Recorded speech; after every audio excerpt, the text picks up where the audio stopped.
Welcome to Sports Talk with the Cowboy. Welcome and thanks for riding with the Cowboy. Well, I've got bad news, as you all know, that we lost 23-20 to the Washington Commanders Sunday night in the wild card round of the NFL playoffs in Raymond James Stadium on a field goal that bounced off the upright. It was a tough game. It was a game we had to win. We played a hard game. The defense played hard for what they had as far as the team's concerned. The offense made critical mistakes. We all know about the jet sweep, which Baker Mayfield fumble, that cost us a touchdown and cost us a lead. We were ahead 17-13 when it went around in that jet sweep. And about Burton's miscue on our snap that cost us going for a touchdown to a field goal. And those critical errors cost us a game, 23-20. It was a tough game. Our defense tried the best to keep Jalen Daniels, which is a great quarterback, in check, and they did for the most part of the night keep him in check. Our secondary let us down as they did all year long, not being able to make a stop out there in any receiver that the ball was thrown to. Again, our secondary was an absolute terrible problem in our season this year and came to roost the other night in the playoff game. Our defensive line held them pretty good, held Jalen Daniels pretty good. Not good enough, apparently, because we lost. But overall, the defense, with what horses they had in the barn, played a good game. Coach Todd Bowles, who won this division for the third straight year, deserves a lot of credit for putting a team out on the field that he knew was not good enough to continue on in the playoff run. He knew that defense was inadequate. He knew there wasn't any pass defensive rushers or pass rushers on that defense of note. Joe Tryon, Sharika, let's be honest about it. Let's say it like it is, Sports Talk with the Cowboys Nation. Joe Tryon, Sharika, he just didn't get it done. Anthony Nelson was a bit player on third down at best. He didn't get it done. And Yaya Diaby did not get it done on the other side. These pass rushers we have are not adequate. Not adequate. And a lot of people say, well, this one was injured, that one was injured, that one wasn't playing fully. Listen, we don't have any time at this point in time with the window closing on our Super Bowl aspirations to worry about players that can't get out on the field and play. AKA number 35, Jamel Dean, our number one cornerback, that's hurt all the time, every time, even in the playoff game hurt. Okay, you either play or you don't. You don't, you're not playing. The best ability of any NFL player, any other player, the best ability is availability. You're not available to play, doesn't matter whether you're hurt or not. You're not there in the game anyhow. And we have a lot of that going on in that defense. That whole secondary has been ravaged. I mean ravaged with injuries all year long. And without a pass rush, we got an interior with Cansey, with Vita Vea, with Greg Gaines, and we have a pretty good center with Logan Hall as far as the center part of the defensive line. But the edges, they're not there. The linebackers, other than Levante David, is not there. Our secondary is not there. Zane McCullum is a okay cornerback on a scale of 1 to 10. On the good days, a 7. On the bad days, a 5. Okay, he's nothing great. And Jamel Dean has never showed me anything great. That they're paying him $18 million a year, which I'd quit paying him $18 million a year and take that money and go get me a couple guys that can play. Antonio Winfield, $20 million. Antonio Winfield, he's the next thing since sliced bread. But I got to tell you, Buck Nation, you know it. Antonio Winfield did not live up to the $20 million he got paid this year. And he's not only the safety, he's a guy that he's a difference maker, a guy that forces the fumble, intercepts the pass, breaks up the long pass down the sidelines. He didn't get it done. He was hurt most of the year. Hurt back. The other night, did not contribute. He's got to step it up. We got to do a lot of things next year. We got to get the defense where it needs to be. But as far as the game the other night, they played as good as they could. They tried to hold the defense, the offense of the Washington Commanders down, and they held them pretty good. They were ahead 17-13 in the fourth quarter. They were at the 30-yard line when they tried that jet sweep with Jalen McMillan going up behind Baker Mayfield for him to hand the ball off to. But when Baker didn't get it where it should have went, it fell on the ground and the other team got it. They went down there and scored, as we all know, and from 17 to 13 it become 2017. Baker was mad. He went to the sideline, pointed at himself because he knew he'd made that mistake. He took onus for it. He took credit for doing it. And I knew when he got the ball back, he'd go down there and score a touchdown. He got it down there to the goal line again till the snap count didn't come to tuition on third down and cost us yardage and forced us to kick a field goal to tie the game. Two critical mistakes that was contributing to the loss. It wasn't the complete loss. The Commanders come to play, and you have to give the Commanders credit. They're a good little team. They were 4-12 last year. They're 12-5 right now. Okay, they've got 17 games. They're 12-5 in this season, and they won last week against the Bucs. They're 13-5. That's a different team, different owner, different coaches, different players. That's how quick it can turn around in the NFL. The Commanders are a good little team. Give them their due, and we won the South. We won the division. We have a good team. As y'all all know, here at Sports Talk the Cowboy, we're keeping it real with you. Liam Cohen, our offensive coordinator, might leave. He's been offered the head coaching job at Jacksonville. He hasn't said that they haven't hired a coach yet. And you said, what happens if Liam Cohen leaves? I got that as a question in the follow-up when we'll get to questions. But going on about the game, it was a good competitive game, the full game. Our offense didn't churn exactly like I'd liked it. We didn't get the downfield passes, long passes, which I'd like to see us do. They have a defensive line that can get in there, and I think they pressured Baker just a tad. But Baker, other than that terrible fumble, and Burton with that snap, played an okay game. Nothing great. Seen him play better, but he's playing a formidable team in a win-and-go-home playoff game. But it didn't work out for us. But the core of our team will be back next year. Baker will be back. Evans will be back. McMillan will be back. Bucky will be back. White will be back. Sean Tucker will be back. Our whole offensive line, but Breedson, our guard that we got from the Giants, if you're Jason Light, you get out there and sign him the next few weeks before February gets here and he can negotiate with other teams. You go ahead and sign him to a contract. You re-sign Chris Godwin, and you get rid of Jamel Dean. You get rid of Whitehead, the safety that we got back. You get rid of him.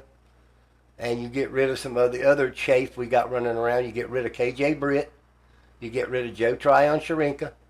You rework Mike Evans' contract, give him an extension, rework it to pay for Godwin.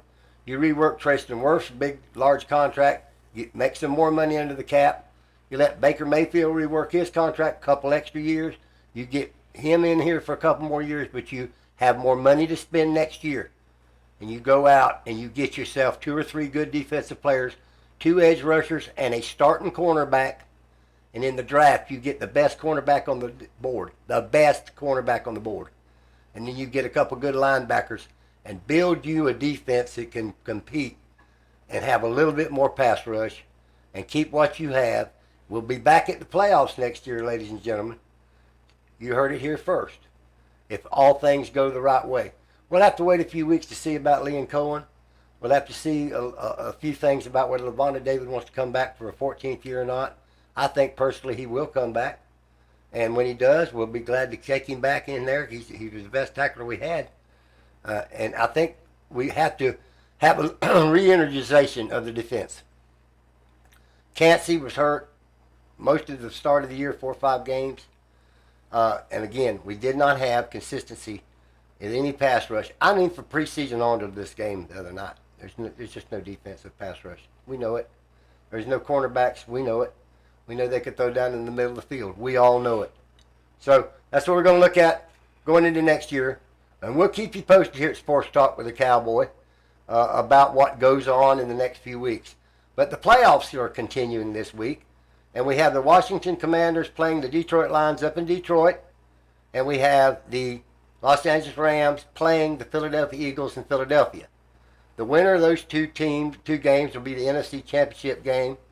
Not this week, but the following week. And we have the Chiefs of Kansas City, defending world champions, play the Houston Texans, and the Baltimore Ravens playing the Buffalo Bills. And again, the winners of those will go to the AFC Championship game. Not this weekend, but the following weekend. So got a lot of good football to watch. Pick you a team that ain't the Bucs because they're not going to win the Super Bowl this year. And as far as those teams are concerned, they all are formidable teams to get to the last 8 teams left in the league. A lot of coaching news. It affects us with the Lee and Cohen situation. You got Jacksonville looking for a head coach, the New Orleans Saints looking for a head coach, the Dallas Cowboys looking for a head coach. You got the New York Jets looking for a head coach, Chicago Bears looking for a head coach, and the Las Vegas Raiders looking for a head coach. A lot of coaches, and when you get coaches, new coaches, and they're going to go get new assistant defensive coordinators, they rate all the other teams. So this is a very important time when these coaches get hired. The quicker they get hired, the better off everything can be because we'll figure out what we're going to do with our coaches, a.k.a. Lee and Cohen, our offensive coordinator. All right, so we got a lot of questions tonight with the game this week. And the first question was what we were talking about. What about the jet sweep with Baker Mayfield and Jay McMillan in the fourth quarter?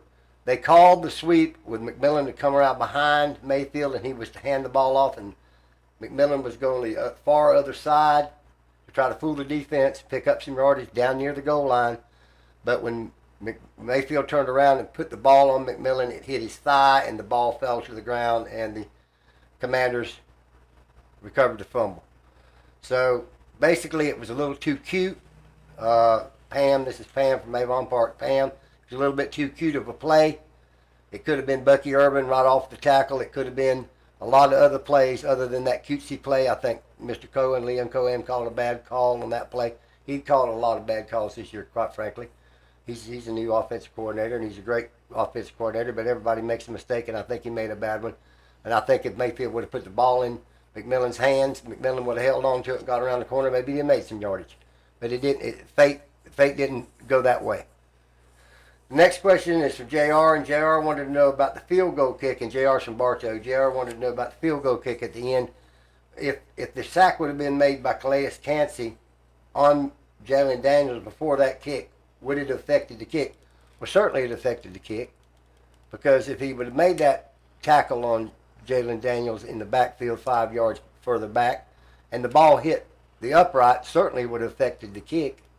So again, that was only a reach of a hand out to get hold of Jalen Daniels, but that was too far because Jalen Daniels moved to the other direction, and he didn't make the tackle, and he got back up to where the line of scrimmage was, and that's about where they got the ball snapped to be able to do the kick. So that's just the way it is in football, as we all know. So God bless you, and thank you for your question. And Albert from Wachula wanted to know what I thought about Jamel Dean's performance in that game against the Commanders. And I appreciate your question. Jamel Dean has been a terrible player for this organization for quite a few years, and nobody wants to just stand up and say Jamel Dean is not a good starting cornerback in the NFL. Well, the Cowboys here to tell you he is not a good cornerback in the NFL. He's not worth $18 million. He's not worth a locker in your locker room.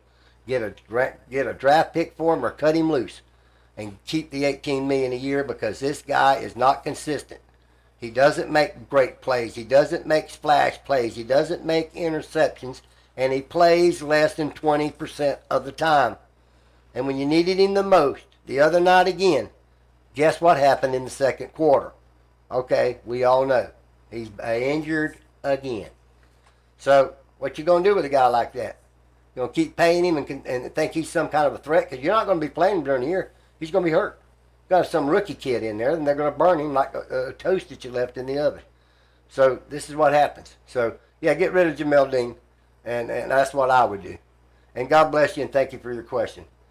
And Tiffany from Tampa wanted to know what I thought about Todd Bowles continuing on as a head coach. Tiffany, Todd Bowles has been the head coach of the Tampa Bay Buccaneers for 3 years. His first year, he was 8-9, and he was an NFC Southern Division champ. His second year, he was 9-8, and he was the Southern Division champ. This year, he was 10-7, and he was the Southern Division champ. What more can be said for Todd Bowles? But he's 3 years, he's been in the playoffs 3 years, and been the division champ 3 times. So Todd Bowles is going nowhere. For everybody that hates Todd Bowles, he's going nowhere. And let me tell you, Todd Bowles did a fine job on getting that defense to stop Jalen Daniels the other night in that game. Jalen Daniels is an elite quarterback. Take it from the Cowboy. You heard it here first. I'm telling you. in 2 or 3 years, you're going to say, what about that Jalen Daniels? I'm telling you now about Jalen Daniels. He's something special. Okay? Everybody's looking for something special. He's something special. Okay? And you seen it on display the other night. You seen it on display the other night. I seen Jalen Daniels come out of that tunnel and everybody was hollering and the lights had went down. And at the end zone, I seen Jalen Daniels get down on one knee and say a prayer by himself. Not for anybody to see. And I knew then, I said, listen, this is a man of faith. He's a cool customer. And he's going to give us a fit. And if it hadn't been for Todd Bowles' defense, we'd have had a longer night than we had. And he had no horses in that barn. Remember, Todd Bowles don't have no thoroughbred horses in that barn. Vita Vea, thoroughbred. Clancy, if he's there, possibly a thoroughbred. Levante David, a thoroughbred. The rest of them are not thoroughbreds. Okay, they're not. He don't have a lot of horses in the barn to bring. So I think he did a fine job. He'll be the coach this year and probably get an extension. That's what I think is going to happen to Todd Bowles. All righty. I want to take the last question, and it was about whether or not that the snap count, and this is from Graham, and Graham is from Bowling Green, with the snap count that Burton used, why didn't the other players know it? Well, Graham, Burton's snap count should have been everyone on the same page, and it is 99.99% of the time. You see what happens if it isn't. I just don't know what happened in between him and Mayfield on what Mayfield makes sounds up at the line that he thought that was the snap, because no other player on the team, including Mayfield, thought the ball was going to be snapped but the center who snaps the ball. So that is a communication problem, Graham, that just cannot happen. Certainly can't happen when you're trying to score the game-winning touchdown in a playoff game in front of your home crowd. Just can't happen. And it did happen. So I don't know how to explain it, Graham. I really, really don't. Well, ladies and gentlemen, it's been a long season, and it's sadly come to an end for our season this year. Not the show, but the season. It was a great season in some respects, and it was a learning in some respects, and it was disappointment in some respects. But we did it together, and we'll do it again, God willing. Starting next year, starting in the draft, starting with these coaches in the next few weeks. Until then, we can look at these other teams that we hope to see next year in the playoffs and make a deeper run next year. Shoot for a Super Bowl next year, and everything you do, shoot for it in the money you spend, shoot for it in the free agents you go get, and go out there and get those free agents. First, you got to know how many coaches you got gone. If your assistant general managers are taken by other teams, we even have our assistant general managers under somebody's trying to get them to run their teams. Our assistant general managers, not Jason Light. Spytech is one of them that's out with the Raiders now trying to be their general manager. So we got to figure out who's going to be staying and going. And as soon as these coaches all get figured out, we can figure out where that is. Until then, we're kind of just reeling after the loss. But we got to be proud of our Bucks. We love them. We've loved them since '76, and we'll continue to love them. And until next show, I want you to pray for this country. We're going to put a new president in office before we'll come back on the air. Pray for this world. We've got a peace treaty going in the Middle East. Let's see if we can get these hostages home. Pray for the people out in California that have just been in an apocalyptic fire out there, as we all know. And pray for each other and show kindness to your fellow man, because we need a lot more kindness than we do hate in this world. Until next show, God bless each and every one of you. And Cowboy out. Have you ever had a dream that you